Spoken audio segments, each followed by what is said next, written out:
Morning guys, and today we're going to be installing the Road Angel Halo Go into my VW Passat B8. I think the install will apply to quite a few VWs across that sort of era, and also with a few slight differences which I'll show you in the video. It would apply to earlier VWs as well, so this is not solely for the VW Passat. This is hardwiring a dash cam into the Passat. I've got a few other bits and pieces. I've got the USB converter, I've got some fuse connectors to make sure I've got the right one, USB cables and a few wiring connectors as well. So let's go outside and get started. We're Mark and V, and this is our adventures. Okay, so the first thing we did was we installed the dash cam into the car. Now I was trying to decide whether to have it in the middle or to the side above the driver's right. Now I've decided to go above the driver's right because if we look into the middle of the Passat, there's that piece on the windscreen that has got that haze on it, and we'd have to drop the camera down quite a bit, and I have a camera mount for when I'm doing videos in the car, so I didn't think that was going to be such a good idea. You might want to put it there.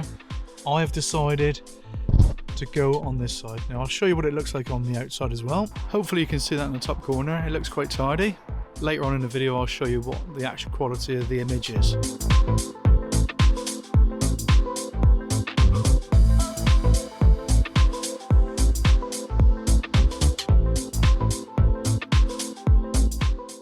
Okay, to get to the fuse box on the right hand drive Passat, there are two buttons.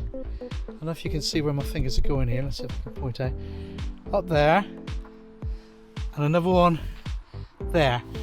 They have to be pushed upwards, and then the glove box will drop out, or rotate out I should say. So we'll try that now.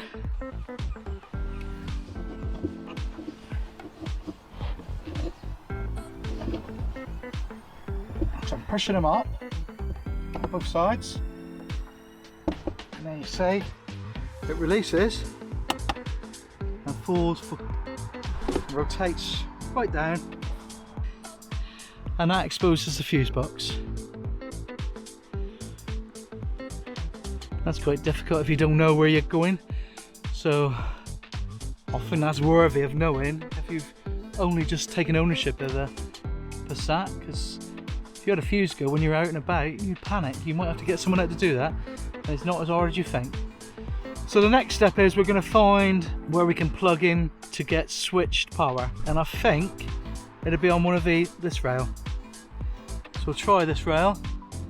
I think that fuse there, we'll use a piggyback fuse and come off the 10 fuse there, the 10 amp fuse. I believe the ones higher up, you can see, I believe they are constant power. So that's what we'll do next. Okay, so I'm just testing now where live is switched and constant. So I come down on the lower rail, hopefully you can see this, and there's no power, but if I come up to the upper rails, which I said I think was constant, there you can see there's constant power. Hopefully you can see that. So I'm going to take off a piggyback off that fuse there, and I'm going to run a power lead right across the car to the driver's side. So we're going to work out how we're going to do that next. Now on left hand drive models, the fuse box is behind here. So literally on the left hand drive models, just hold this, just gently,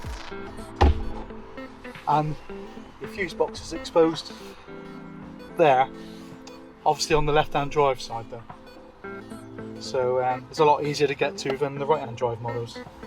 Anyway, so what we're going to try and do is we're going to try and feed a cable right through the dash. So I've managed to thread a thicker wire through. My trusty cable puller just wouldn't go through, it kept on going different directions, so I used a bit of thicker wire, and as you can see it goes through the very top there, and I'm going to bring it back up into the the glove box compartment there. So you can see where it's come through, and that's going to go up, and the actual components are going to sit in there. Then we're going to feed the cable up along the A-pillar up to the dash cam. I'm going to connect these two. Rather than having a connector like that, I'm going to remove the connector and I'm going to solder the two connections. So let's just butcher this a bit.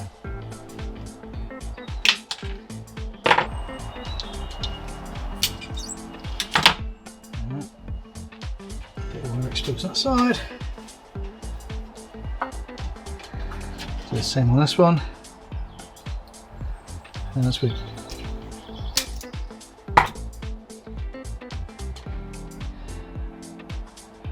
Just gonna twist them together. And then we'll solder them together.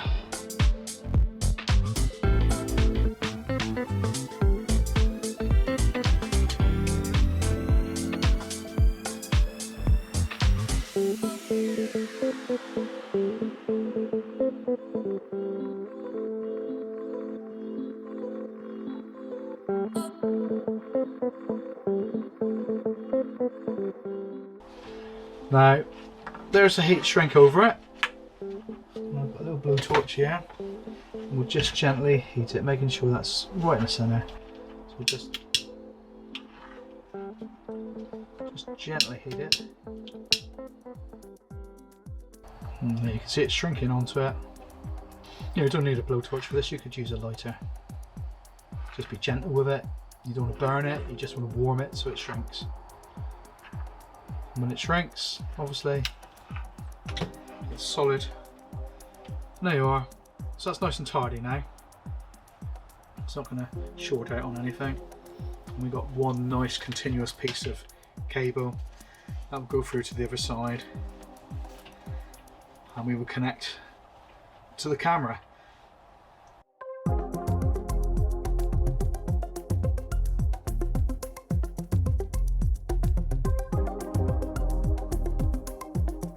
Battery's just gone flat on the Osmo Action, so I've got my Osmo Pocket out.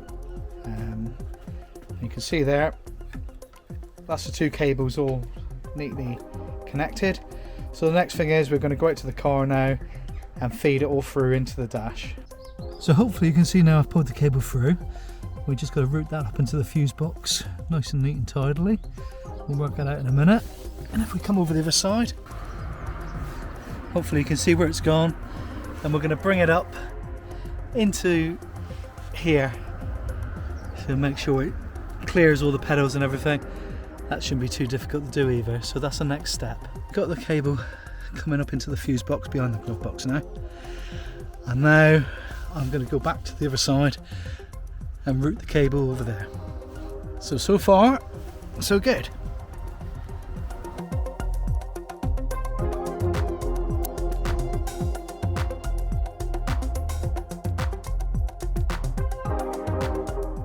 Just going to feed the USB cable in behind the A-pillar. There's enough play there, so you don't need to take the A-pillar off. Hopefully you can see this. The cable runs down the A-pillar. There's a little bit exposed there at the moment. I'm just going to try and tidy that up. Then it comes down into this panel. If I show you this panel, it comes into that panel, feed them through, you can see them there, and we have our USB connection there. So we're going to tidy all that up now, and then we're going to find an earth point.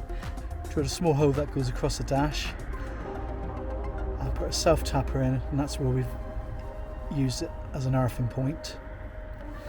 The rest of the cables I'm just going to tidy up and put this side all back together.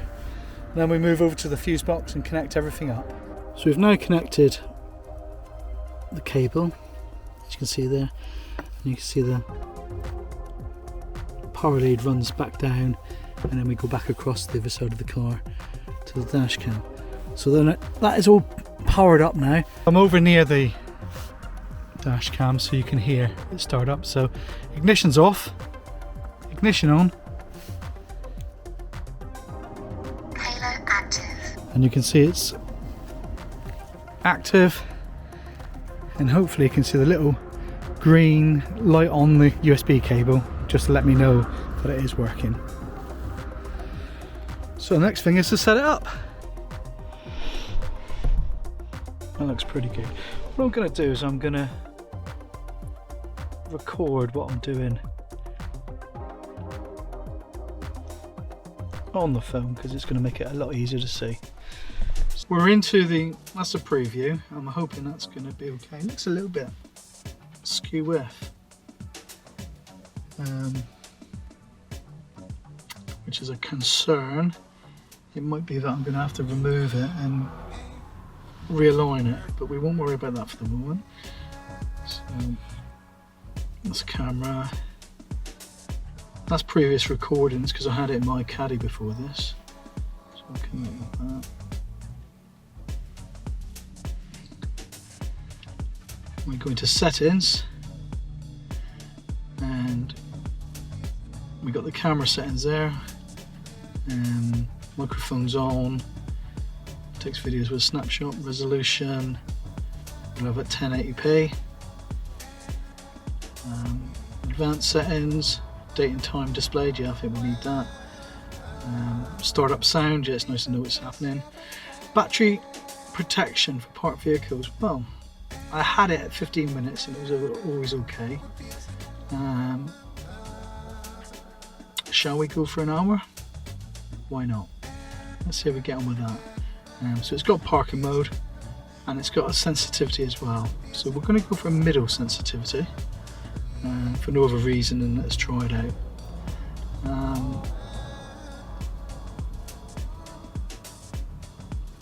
That's the camera storage. We've got a 32 gig card in there. And that's the camera info.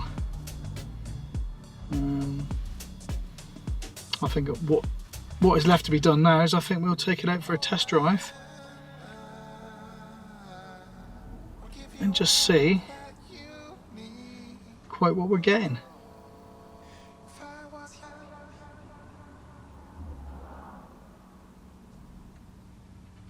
Yeah, I think that's what we're going to do now. We're going to take it out for a test drive.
Well, so we've got the dash cam in and it's all working. And what are our impressions? I've used it for a few days now. It's been running for about 4 days. I'm really quite impressed with it. It starts up lovely every time you start the car, and obviously you get the hour that we set it for recording after you've stopped the car, so you know if there's any damage to your car when you're not there for the first hour. Maybe I'll increase that and see how the battery copes, but what I don't want to do is fall into the trap of flattening the battery and not being able to start the car when I get back. So we'll see about that. Now, you saw on the drive and the little bit of footage just now where we drove the car with the camera running. The image is a little bit skew with, so I think I need to remove the camera and just readjust it. So I'll have to get a new sticky pad because they only came with one sticky pad, which is a bit of a pain, but you know, these things happen. So I think I really like the camera. The quality is really good. You saw the quality. It was quite a dull, dismal day. Obviously on a brighter sunny day it would be a lot nicer, but all we've had in Cornwall just recently has been dull and miserable days, so I'm sorry I can't arrange the sunshine. Anyway, so that brings the video to a close. I hope it's been informative, and I hope maybe you've got something from it, especially, you know, if you've got a VW Passat and you've been looking for the fuse box alone. I mean, hopefully that was helpful, because it baffled me for a little while. Anyway, if you enjoyed the video, please give me a thumbs up, and if you found it informative and all that, and please subscribe to the channel. We're seeing a few more people joining. I really appreciate each and every one of you coming to the channel. So until the next video, guys, we'll see you soon. See you later. Bye.